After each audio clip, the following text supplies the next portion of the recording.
আসসালামু আলাইকুম ভিউয়ার্স, আশা করি সবাই ভালো আছেন। আমি আজকে আপনাদের কাছে আরও একটা ভিডিও নিয়ে আসছি। সেটা হচ্ছে যে শাড়ি তৈরির ৩য় পর্যায় যেটা, সেটা নিয়ে। এর আগে আমি ফার্স্টে কীভাবে এমব্রয়ডারি করা হয় শাড়িগুলো সেটা দেখিয়েছি। দেন শাড়ি চেকিংটা দেখিয়েছি।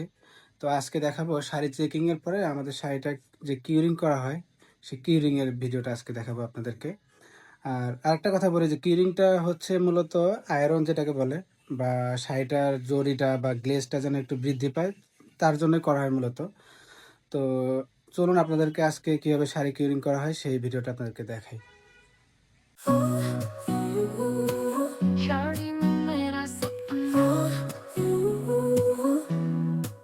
साड़ी की हर थम मैंने